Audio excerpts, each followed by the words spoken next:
Hello, പുതിയൊരു വീഡിയോയിലേക്ക് എല്ലാവർക്കും സ്വാഗതം. ജൈവ വൈവിധ്യത്തിൻ്റെ ചെറു മാതൃകകളാണ് കാവുകൾ. നിത്യഹരിത വനങ്ങളുടെ അവശിഷ്ടങ്ങളാണിവ. പ്രകൃതിയെയും വൃക്ഷങ്ങളെയും ആരാധിച്ചിരുന്ന പതിവ് പണ്ട് മുതലേ നിലനിന്നു പോന്നിരുന്നതായിരുന്നു. കാവുകളെ പുണ്യസ്ഥലങ്ങളായാണ് അന്നത്തെ ഒരു ജനത കണ്ടിരുന്നത്. ആചാരപരമായ അനുഷ്ഠാനങ്ങളാൽ ജനങ്ങൾ സംരക്ഷിച്ചു പോരുന്ന കാടിൻ്റെ ലഘുരൂപങ്ങളാണ് ഇന്ന് കാണുന്ന കാവുകൾ. സ്ത്രീ രൂപങ്ങൾക്കാണ് കൂടുതൽ ആചാരാനുഷ്ഠാനത്തിന് കേരളത്തിലെ പ്രാചീന ദേവതകളായി അറിയപ്പെടുന്നത്. കാളി, വേട്ടയ്ക്കൊരു മകൻ, കരിങ്കാളി, അയ്യപ്പൻ, നാഗം, അന്തിമഹാകാളൻ, ചാമുണ്ഡി എന്നീ രൂപങ്ങളായിരുന്നു അന്ന് കാവുകളിൽ ആരാധിച്ചു പോന്നിരുന്നത്. കാവ് എന്നതിന് അർത്ഥമാക്കുന്നത് ബലിയിടുന്ന സ്ഥലം അഥവാ എന്നാൽ മരംകൂട്ടങ്ങൾ തങ്ങി നിറഞ്ഞൊരു സ്ഥലം, അതാണ് കാവുകൾ.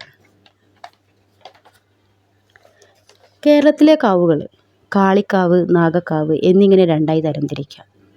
നാഗവും നാഗരാജാവും ഉൾപ്പെടുന്നതിന് നാഗക്കാവെന്നും അതിൽ ഉൾപ്പെടുന്ന ഒരു കാവ് തന്നെയാണ് കാളിക്കാവും എന്നറിയപ്പെടുന്നത്.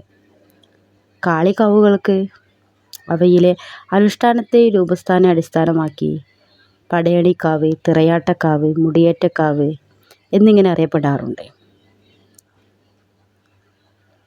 തീയാട്ട്, അയ്യപ്പൻ തീയാട്ട്, പൂതൻ തിറ, കളിയാട്ടപ്പട എന്നിങ്ങനെ പല പേരുകളിലും വ്യത്യസ്തമായി അറിയപ്പെട്ടിട്ടുണ്ട്. അത്തരത്തിലൊരു കാവിനെ കുറിച്ചിട്ടാണ് നമ്മൾ ഇന്നിവിടെ പറയാൻ പോകുന്നത്. ആ കാവിൻ്റെ പേരാണ് ചെട്ടിമൂർത്തി കാവ്. ഇപ്പോൾ നിങ്ങൾ കണ്ടുകൊണ്ടിരിക്കുന്ന തിറയാട്ടത്തിൻ്റെ പേരാണ് ചെട്ടിമൂർത്തി. ചെട്ടിമൂർത്തി എന്ന കാവിലെ ആദ്യമായി നടക്കുന്ന ഇത്തവണ ഇവിടെ രണ്ടാമത്തെ ഉത്സവമാണ് നടന്നു പോരുന്നത്. നമ്മളീ പറഞ്ഞതുപോലെ തന്നെ അനുഷ്ഠാനത്തിൻ്റെ പേരിൽ, ആചാരത്തിൻ്റെ പേരിൽ മുടങ്ങിക്കിടന്ന ഒരുപാട് കാവുകളുണ്ടായിരുന്നു.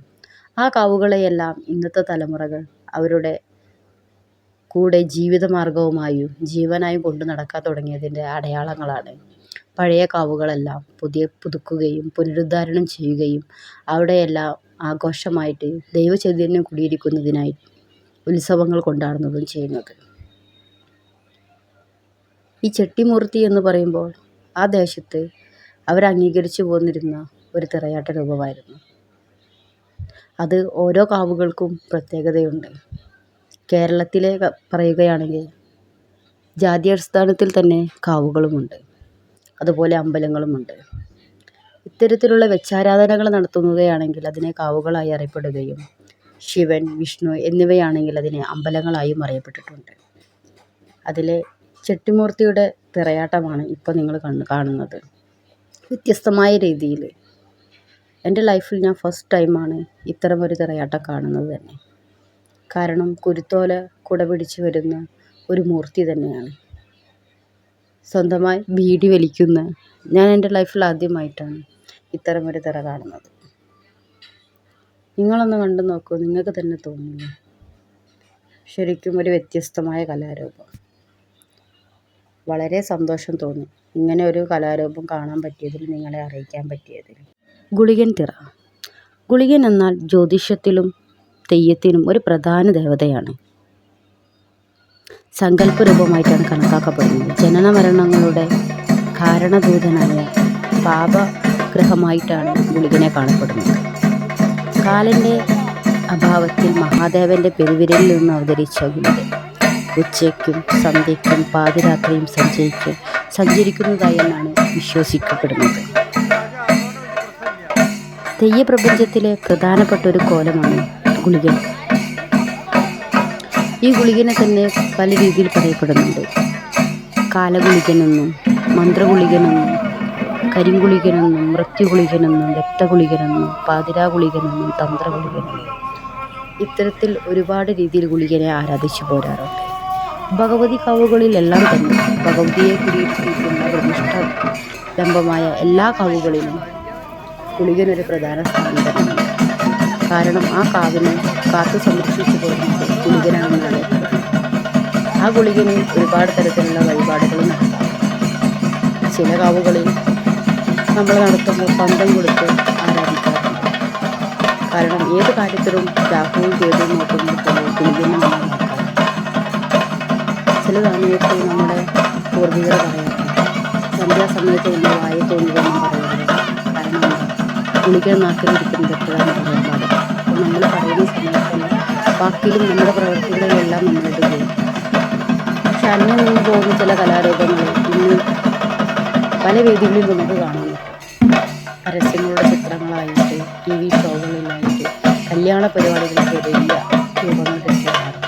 പക്ഷെ അതിൽ നിന്ന് വ്യത്യസ്തപരമായിട്ടാണ് ആചാരങ്ങളും അനുഷ്ഠാനത്തോടു കൂടി നടത്തുന്നത് പറയുന്നത്. നമ്മുടെ വേഷവിധാനത്തിലാണെങ്കിലും അവരുടെ ചായം തേക്കുന്നതിലാണെങ്കിലും അസുരവാദ്യമായ ചെണ്ടയുടെ അകമ്പടിയോടെ ഗുളികൻ നിറഞ്ഞാടാറുണ്ട്. ഗുളികൻ മാത്രമല്ല, ഗുളികൻ്റെ കൂടെ ഒരു നമ്പൂതിരിയും എല്ലാം സദസ്സിനെ കയ്യിലെടുക്കാറുണ്ട്. 2-3 മണിക്കൂർ നിലനിൽക്കുന്ന ഒരു ആവിഷ്കാരം തന്നെയാണ് ഈ ഗുളിക എന്നത്. അത് നിങ്ങൾക്ക് കാണുമ്പോൾ തന്നെ മനസ്സിലാവും എത്രമാത്രം വ്യത്യസ്തത നിറഞ്ഞതാണ്. ഇതിനു മുമ്പ് ഞാനൊരു ഗുളികൻ തിറയുടെ വീഡിയോ ഇട്ടിട്ടുണ്ടായിരുന്നു. നിങ്ങൾക്ക് ആർക്കെങ്കിലും കാണാൻ താല്പര്യമുണ്ടെങ്കിൽ നിങ്ങൾക്ക് കാണാവുന്നതാണ്. ഈ ഗുളികൻ്റെ കൈ പിടിച്ച് വരുന്ന 2 ആളുകളാണ് കുറവനും കുറത്തിയും. ഈ കുറവനും കുറത്തിക്കും ഉണ്ടാകുന്ന കുട്ടിയെ ഗുളികൻ പച്ചയ്ക്ക് കൊല്ലുന്നതായിട്ടാണ് കാണിക്കുന്നത്, ചുട്ടു തിന്നുന്നതിനായിട്ട്. അതാണ് കഥയുടെ ഇതിവൃത്തം. അത് നിങ്ങൾക്ക് കാണണമെങ്കിൽ 2 മണിക്കൂറോളം ഇത് തുടർച്ചയായിട്ട് കാണണം. അപ്പോൾ നിങ്ങളുടെ കാവുകളിലെല്ലാം ഇത്തരത്തിൽ തറകളുണ്ടെങ്കിൽ തീർച്ചയായിട്ടും പോയി കാണണം. കാരണം ഞാനിതിലെല്ലാത്തിൻ്റെയും പൂർണ്ണമായ രൂപങ്ങൾ ഉൾപ്പെടുത്തിയിട്ടില്ല, അതുകൊണ്ടാണ് പറയുന്നത്. പ്രധാന ദേവതയോടൊപ്പം തന്നെ സ്ഥാനമുറപ്പിക്കുന്ന ഒന്നാണ് നാഗകാളി. നാഗകാളി എന്ന് പറഞ്ഞാൽ നാഗപ്രതിഷ്ഠ, നാഗിനി, നാഗരാജാവ്, ഇങ്ങനെയുള്ള പ്രതിഷ്ഠകൾ എപ്പോഴും ഉണ്ടാകും ഓരോ അമ്പലത്തിൽ പോകാം. കേരളത്തിലെ തെയ്യങ്ങളുടെ ഒരു പ്രധാന വിഭാഗമാണ് നാഗകാളി. ഈ തെയ്യത്തിൻ്റെ ഏറ്റവും വലിയൊരു പ്രധാനം എന്താണെന്ന് വെച്ചാൽ നാഗകാളി, കരിക്കാളി, കരിനാഗം എന്നിങ്ങനെ പല രൂപങ്ങളിലും പല വേഷങ്ങളിലും കെട്ടിയാടാറുണ്ട്. ശരിക്കും ഒരു നാഗത്തിനെ പോലെ നാഗത്തിൻ്റെ എല്ലാ രൂപങ്ങളും അടങ്ങുന്ന രീതിയിൽ അവരുടെ മുഖത്താണെന്നുള്ള ചായം തേക്കുന്നതിലും കിരീടധാരണയിലും എല്ലാം തന്നെ നാഗത്തിനെ പ്രതിനിധീകരിച്ചുകൊണ്ടാണ് അവർ കെട്ടുന്നത്. ഈ നാഗത്തറയുടെ ഏറ്റവും വലിയൊരു പ്രത്യേകത എന്ന് പറഞ്ഞത് അവർ കെട്ടുന്ന മുടിയാണ്. നിങ്ങൾ ഈ കാണുന്ന മുടിയാണ് ഒരു കളിയുടെ അവസാനത്തിൽ ഒരു മുടി വെക്കുന്നു. അത് ഞാൻ മറ്റൊരു മുടിയിൽ ഉൾപ്പെടുത്തുന്നതായിട്ട് നമുക്ക് തീർച്ചയായിട്ടും മനസ്സിലാക്കണം. ആ മുടിയാണ് കുരുത്തോല കൊണ്ട് കൈവിട്ട കലാകാരന്മാരും മണിക്കൂറുകളോളം നെയ്യെടുക്കുന്ന അതായത് ഏറ്റവും നീളം കൂടിയ മുളക്കുണ്ടിലും ഈ കുരുത്തോല കൊണ്ട് നല്ല രീതിയിൽ എടുത്തുണ്ടാക്കുന്ന ഓരോ തിറക്കും ഓരോ മുടികളും. ഇവർ വെച്ചിരിക്കുന്ന മുടിയല്ലാതെ അവർ തലയിൽ കൂട്ടി വെക്കുന്ന മുടിയായിട്ട്. അതാണ് കേരളത്തിലെ നാഗതെയ്യവും കേരളത്തിൽ വന്നതും കലാരൂപങ്ങളിൽ ഒഴിച്ചുകൂടാനായിട്ട് നാഗത്തിൻ്റെ പ്രത്യേകതയാണ്. അത് നാഗം എങ്ങനെയാണ് ഏറ്റവും കൂടുതൽ കേരളത്തിലെ നാഗകാവുകൾ നടക്കുന്നത് ഈ ഐര്യനാളുകളിലും ഇത്തരത്തിലുള്ള നാഗത്തിറയാക്കാൻ അമ്പലങ്ങളിലും കാവുകളിലും കെട്ടിയാടാണ്. കാരണം അവരെ പ്രീതിപ്പെടുത്തുന്നതിന് വേണ്ടിയിട്ടാണ് കലാരൂപം ചെയ്യുന്നത്. ഒരു നാഗം എങ്ങനെയാണ് ആ രീതിയിലെല്ലാം നിലനിൽക്കുന്നത് കടൽ നടത്തുന്നതിനെ കൊണ്ട് നമുക്ക് ആവിഷ്കരിച്ച് കാണിച്ചു ഒരു കഥ കാരണം അവർ കെട്ടിയിരിക്കുന്ന മുഖച്ചായയിലാണെങ്കിലും അതുപോലെ പിടിച്ചു കെട്ടിയിട്ട് തലപ്പാവിലാണെങ്കിലും നാഗത്തിൻ്റെ ചൈതന്യം അത് ഇതിപ്പോൾ നാഗകാളിക്കാണെങ്കിൽ ചുവപ്പ് എന്ന വസ്ത്രങ്ങളും കരിങ്കാളിയാണെങ്കിൽ കറുത്ത വസ്ത്രം ഓരോ രീതിയിലും മുഖച്ചായത്തിൽ മുഖത്തിൽ കിടക്കുന്ന ചായത്തിൽ പോലെ വ്യത്യസ്തമാണ്. അത് നിങ്ങൾ നേരിട്ട് കാണുമ്പോൾ നമുക്ക് അതിൻ്റെ വ്യത്യാസം ശരിക്കും ഒരു നാഗം നമ്മൾ എങ്ങനെ നോക്കുന്നത് അതുപോലെയാണ് എല്ലാ പ്രതിഷ്ഠകൾക്കും ഒരു സ്ഥാനം നോക്കുന്നുണ്ട്. അത് തന്നെയാണ് നിങ്ങളൊന്ന് കണ്ടു നോക്കണം.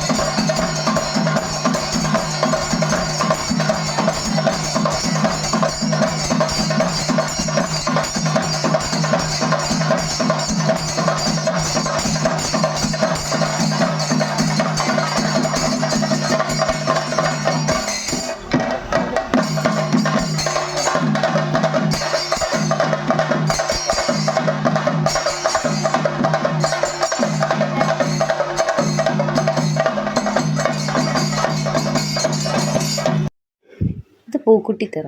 പൂക്കുട്ടി എന്ന് പറയുമ്പോൾ തന്നെ നിങ്ങൾക്ക് മനസ്സിലാകും, കുട്ടിച്ചാത്തൻ ചരിത്രത്തിൽ ഏറ്റവും പ്രാധാന്യമുള്ള ഒരു തിറയാട്ട രൂപമാണ് പൂക്കുട്ടി. കുട്ടിച്ചാത്തൻ എന്ന് പറയുമ്പോൾ നമ്മൾ പറയാറുണ്ട് കരിങ്കുട്ടി, പൂക്കുട്ടി, തീക്കുട്ടി, പറക്കുട്ടി, ഉച്ചക്കുട്ടി, അങ്ങനെ ഒത്തിരി എന്നിവയാണ് കാവുകളിൽ ആരാധിച്ചു പോരുന്നത്.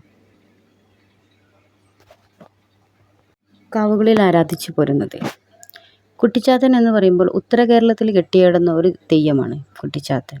18 ബ്രാഹ്മണ കുടുംബങ്ങൾ ആരാധിച്ചു പോന്നിരുന്ന മന്ത്രമൂർത്തിയാണ് കുട്ടിച്ചാത്തൻ.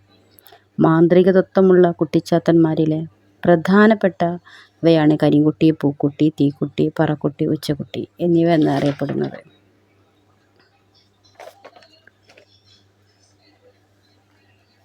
കാളങ്കാട്ട് ഇല്ലത്തെ തന്ത്രിയുമായി ബന്ധപ്പെട്ട കഥയാണ് നടക്കുന്നത്. ഈ തിറയാട്ടങ്ങളെല്ലാം നടന്നുകൊണ്ടിരിക്കുമ്പോൾ തന്നെ ഇവിടേക്ക് കലശം എഴുന്നള്ളിപ്പും കാര്യങ്ങളും ഉണ്ടായിട്ടുണ്ട്. അത് ഓരോ കാവുകളിലും അവരുടെ സമയാനുഷ്ഠാനത്തിനും സമയരീതിക്കും അനുസരിച്ച് അങ്ങോട്ടും ഇങ്ങോട്ടും മാറ്റങ്ങളുണ്ടാകും.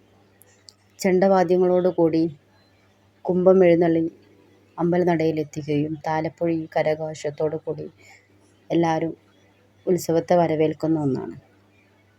അത് ഓരോ കാവുകളിലും ഓരോ സമയത്തിനനുസരിച്ച് അങ്ങോട്ടും ഇങ്ങോട്ടും നിൽക്കും. ചില കാവുകളിൽ തിറകളി കഴിഞ്ഞതിന് ശേഷമാണ് ഈ താലപ്പൊലി എഴുന്നള്ളിപ്പ് നടക്കുന്നത്. ചില കാവുകളിൽ തിറകളി നടന്നതിന് ശേഷവും നടത്താറുണ്ട്, അതിന് മുമ്പും നടത്താറുണ്ട്. അത് ഓരോ കാവുകളുടെ രീതിക്കനുസരിച്ച് അങ്ങോട്ടും ഇങ്ങോട്ടും മാറിക്കൊണ്ടേയിരിക്കും. ഇനി നമ്മൾ പറയാൻ പോകുന്നതാണ് കുട്ടിച്ചാത്തൻ്റെ ചരിത്രം. നിങ്ങൾ കണ്ടിട്ടുണ്ടാകും കുട്ടിച്ചാത്തൻ എങ്ങനെയാണ് ഉണ്ടായിട്ടുള്ളത്. കുട്ടിച്ചാത്തൻ്റെ തെയ്യങ്ങൾ കെട്ടിയാടാറുണ്ടല്ലോ. അതെ, കുട്ടിച്ചാത്തൻ ചരിത്രം. കാളക്കാട്ട് ഇല്ലത്തെ തന്ത്രിയുമായി ബന്ധപ്പെട്ട ഒരു കഥയാണിത്. ആ തമ്പുരാന് കുട്ടികളില്ലായിരുന്നു. ഒരുപാട് ഉപാസനമൂർത്തികളെയും പ്രാർത്ഥിക്കുകയും മഹാദേവനെയും കുമ്പിട്ട് അമ്പലം മുഴുവൻ കയറിയിറങ്ങി. പക്ഷെ കുട്ടി പിറന്നില്ല. മഹാദേവനും പാർവതിയും കാട്ടിലേക്ക് വന്ന് വേടനും വേടത്തിയുമായി വന്ന് കുറവനും കുറത്തിയും എന്ന പോലെ വന്ന് അവർക്കുണ്ടായ ഒരു കുട്ടിയാണ്. പക്ഷേ കുട്ടിയെ കൈലാസത്തിലേക്ക് കൊണ്ടുപോകാൻ നിവൃത്തിയില്ലാത്തത് കൊണ്ടാണ് കാളങ്കാട്ടെ ഇല്ലത്തെ ഏൽപ്പിച്ചു പോകുന്നത്. ആ കുട്ടിയാണെങ്കിലോ ബ്രാഹ്മണർ ആചാരത്തിന് എതിരെ തൻ്റെ ഇഷ്ടത്തിനൊത്ത് ജീവിച്ചു പോകുന്ന ഒരാളായിരുന്നു. ഗുരുവിനെ പോലും ഗുരു ആഗ്രഹിച്ച രീതിയിലല്ലാത്തൊരു ശിഷ്യനായതിനാൽ തന്നെ ഗുരുവിനെ വധിക്കുകയും ചെയ്തു. തൻ്റെ ഇഷ്ടത്തിന് തൻ്റേതായ രീതിയിൽ നടന്നു വന്ന ഒരാളായിരുന്നു കുട്ടിച്ചാത്തൻ. ഇത്രയും കാരണത്താൽ തന്നെ ഇല്ലത്തു നിന്ന് പുറത്താക്കപ്പെട്ട കുട്ടിച്ചാത്തനെ അവർക്ക് ദേഷ്യത്തോടെ മാത്രമാണ് ആ ഇല്ലക്കാർ കണ്ടിരുന്നത്. ദാഹിച്ചു വലഞ്ഞ് അമ്മയോട് കുറച്ച് പാല് ചോദിച്ചു ചെന്നപ്പോൾ അമ്മ പറഞ്ഞു, നിനക്കിവിടെ പാലില്ല. ആ ദേഷ്യത്തിന് ആ വീട്ടിലെ തന്നെ കാളയുടെ ചെവി അറുത്ത് ചോര കുടിച്ച ആളാണ് കുട്ടിച്ചാത്തൻ. കുട്ടിച്ചാത്തനെ കൊണ്ട് പൊറുതിമുട്ടിയ നാട്ടുകാർ, ആ ബ്രാഹ്മണ സമൂഹം അവനെ പട്ടിയെപ്പോലെ ആട്ടി ഓടിച്ചു, കല്ലെറിഞ്ഞു, കഴുത്തറുത്തു. പക്ഷേ അവന് ജീവൻ മാത്രം പോയില്ല. പ്രതികാരദാഹിയായി അവൻ തിരിച്ചു വന്നു. തൻ്റേതായ ഒരു സ്വത്വം ഉണ്ടാക്കി തീർക്കുന്നതിനായി തന്നെ നശിപ്പിച്ച ബ്രാഹ്മണ കുലത്തിന്, അതായത് കുട്ടിച്ചാത്തൻ എന്ന് പറയുമ്പോൾ കറുത്ത രൂപമുള്ള ഒരാളായതുകൊണ്ട് തന്നെ അവർക്ക് പൊതുവെ അതിനെ ഇഷ്ടപ്പെട്ടിട്ടില്ലായിരുന്നു. ബ്രാഹ്മണന്മാരെല്ലാം വെളുത്ത നിറത്തിലുള്ള ആളുകളായതുകൊണ്ട് കറുത്തവരെല്ലാം താഴ്ന്നവരാണെന്നും അതിനെ ഇഷ്ടപ്പെടാത്തതായതുകൊണ്ടും ഇവൻ്റെ ഇഷ്ടങ്ങളും അനുഷ്ഠാനങ്ങളും ഒന്നും താല്പര്യമില്ലാത്ത കാരണത്താലും അവരവനെ അവിടുന്ന് പുറത്താക്കപ്പെട്ടു. തൻ്റേതായ രീതിയിൽ കാടുകളിൽ ജീവിച്ചു വളർന്ന കുട്ടിച്ചാത്തൻ പിന്നീട് പ്രതികാരദാഹിയായി മാറുകയും കാളങ്കാട്ട് ഇല്ലത്തിനെ തീയിടുകയുമാണ് ചരിത്രം എന്ന് പറയുന്നത്. തന്നെ കൊല്ലാൻ ശ്രമിച്ചവരിൽ നിന്നും രക്ഷപ്പെടാൻ വേണ്ടി തൻ്റെ ഭൂതഗണങ്ങളെ അയച്ച് അവരെല്ലാം പേടിപ്പിക്കുകയും പിന്നീട് കുട്ടിച്ചാത്തൻ എന്ന പൂർണ്ണരൂപം സ്വീകരിക്കുകയും തീക്കുട്ടിയായി വന്ന് ഇല്ലത്തെ ചുട്ടരിച്ചു കളഞ്ഞ പിന്നീടാണ് അവർ പറഞ്ഞത്, ഈ കുട്ടിച്ചാത്തനെ തെയ്യക്കോലമായി കെട്ടിയാടുകയാണെങ്കിൽ പ്രീതി ലഭിക്കുമെന്നും അതിനെ തുടർന്ന് ഇന്നും കുട്ടിച്ചാത്തൻ കുടിയിരിക്കുന്ന എല്ലാ കാവുകളിലും കുട്ടിയാടാറുണ്ട്. ഈ കാണുന്നതെല്ലാം കുട്ടിച്ചാത്തൻ്റെ ഭൂതഗണങ്ങളാണ്. അവസാനം ഇല്ലത്തിന് തീയിടുന്നത് കൂടിയാണ് ഈ കലാരൂപം ഇവിടെ അവസാനിക്കുന്നത്. ഇനി നിങ്ങൾ കണ്ടു നോക്കൂ. നിങ്ങളുടെ നാട്ടിൽ ഇത്തരത്തിലുള്ള ഉത്സവങ്ങൾ നടന്നിട്ടുണ്ടെങ്കിൽ നിങ്ങൾക്കിതിൽ അഭിപ്രായങ്ങൾ രേഖപ്പെടുത്താവുന്നതാണ്. നെഗറ്റീവോ പോസിറ്റീവോ ആയ കാര്യങ്ങൾ നിങ്ങൾക്ക് പറയാം. നിങ്ങളിത് കണ്ടിട്ട് നിങ്ങളുടെ അഭിപ്രായങ്ങൾ തീർച്ചയായിട്ടും ഇതിൽ അടയാളപ്പെടുത്തണം. മെസ്സേജുകളുണ്ട്, കമൻറ്റുകളിലൂടെ എനിക്ക് അറിഞ്ഞാൽ മാത്രമേ ഇനി ഈ വീഡിയോയിൽ എന്തൊക്കെ മാറ്റങ്ങൾ വരുത്തണം, ഇനി നിങ്ങൾക്ക് ഏതെങ്കിലും കാവുകളെക്കുറിച്ച് അറിയണമെന്നുണ്ടോ, ഏതെങ്കിലും തിറയാട്ടത്തെക്കുറിച്ച് അറിയണമെന്ന് ആഗ്രഹമുണ്ടെങ്കിൽ നിങ്ങളുടെ കമൻറ്റുകളിലൂടെ നോക്കി ഞാൻ പോയി നിങ്ങൾക്ക് മുമ്പിൽ എത്തിക്കുന്നതായിരിക്കും. ഇനി നിങ്ങൾ കണ്ടോളുക. അപ്പോൾ പിന്നെ എൻ്റെ ചാനൽ സബ്സ്ക്രൈബ് ചെയ്യുക, ലൈക്ക് ചെയ്യുക, ഷെയർ ചെയ്യുക. ഇനി നിങ്ങൾക്കുള്ള കാഴ്ചയാണ്, നിങ്ങൾ കണ്ടോളുക. ഈ തിറയാട്ടത്തോടൊപ്പം ഞാൻ പറയാൻ മറന്നുപോയ ഒരു കാര്യവും കൂടെ ഉണ്ട്.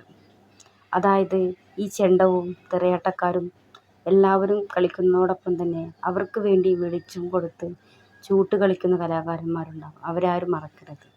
അവരവരുടേതായ ഈ ചടുല താളത്തിൽ തന്നെ കാണികൾക്ക് നയനമനോഹരമായ അനുഭൂതി നൽകുകയും ചെയ്യും. കാരണം ഇരുട്ടിൽ നിന്ന് വെളിച്ചത്തിലേക്ക് വരുന്നതാണല്ലോ നമ്മുടെ എല്ലാം വിശ്വാസം പറയുന്നത്. അറിവാണല്ലോ വെളിച്ചം. അതുപോലെ തന്നെ ഓരോ തിറയോടൊപ്പവും ചൂട്ട് കാണിച്ചവർ വരുന്നുണ്ട്. നിങ്ങൾക്ക് കാണാം. ഈ വർഷവും 2026 രണ്ടാം വർഷമായിട്ടാണ് ഈ ചെട്ടിമൂർത്തിയുടെ കാവിൽ ഉത്സവം നടക്കുന്നത്. കുട്ടിച്ചാത്ത ചരിതത്തിൻ്റെ ഒരു ചെറിയ രൂപമെന്ന രീതിയിൽ അവരോട് ആവിഷ്കരിച്ചിട്ടുണ്ട്. അതിൽ എനിക്ക് പറ്റാവുന്ന രീതിയിലെല്ലാം മാക്സിമം വീഡിയോകൾ ഞാൻ അതിൽ ഉൾപ്പെടുത്തിയിട്ടുണ്ട്. ഒന്നുകൂടെ ഞാൻ ഓർമ്മിപ്പിക്കുകയാണ്, വീഡിയോ സബ്സ്ക്രൈബ് ചെയ്യുക, ലൈക്ക് ചെയ്യുക, ഷെയർ ചെയ്യുക. Okay, by.